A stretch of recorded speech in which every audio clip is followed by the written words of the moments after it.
Oo. Now, pagdating natin syempre, ang message din, na represent mula sa family po ng Hilario. Pwede po ba namin ma-invite dito sa Tita Jason? Tita Jason? Tita Jason, sa bahay mo! Charis. Tita Jason, kami asawa na? Nasaan po ang asawa? Maglabas muna po tayo. Sorry. Sorry.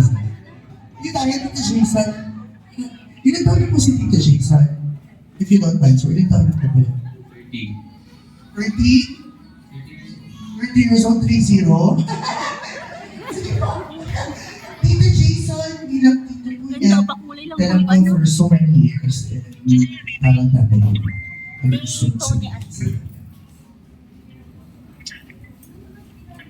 Bago pong lahat, good evening po everyone. And thank you for inviting us po to take a part of this event. Sa 8th birthday po ng pamangkin po namin. And we are happy na yun po, naka-attend po kami dito. Though di po lahat ng family po namin since we are from Calagos Island po. Medyo malayo po talaga dito sa mainland. So yun po, dito lahat ng family ay nakarating dito.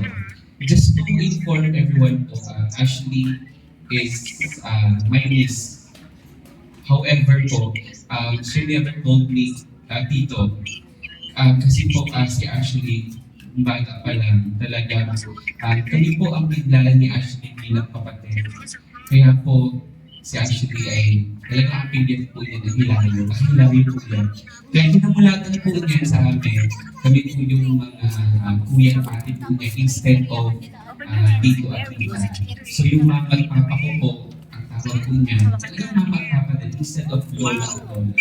So si Ashley po, yun nga, siya ang tinuring din po namin na coaching kapatid.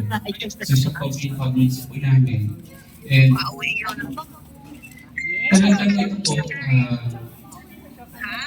medyo talagang nagulat din po kami kasi late nilang din po namin nalaman. Ito, yung sinabi ni Sir kanina, late ng March, tama po doon po namin nalaman na ito, nalaman po yung sa family po niya. And we are happy, grateful dahil kumbaga, hindi lang po kami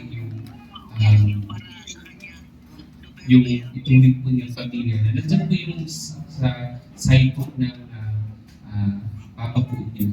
And dyan po, since birthday, 18th birthday mo rin Ashley, I wish and I pray na bigyan yung time na ma-achieve po lahat ng dreams mo.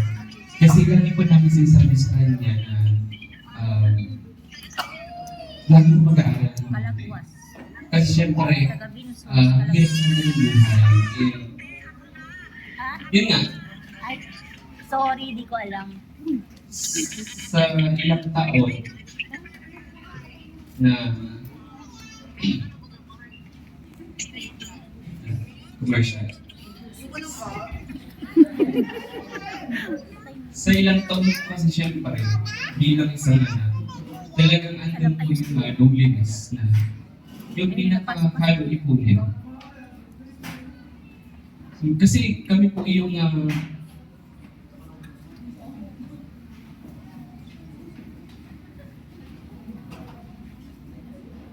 so kami po talagang nilalagyan ng pamilya.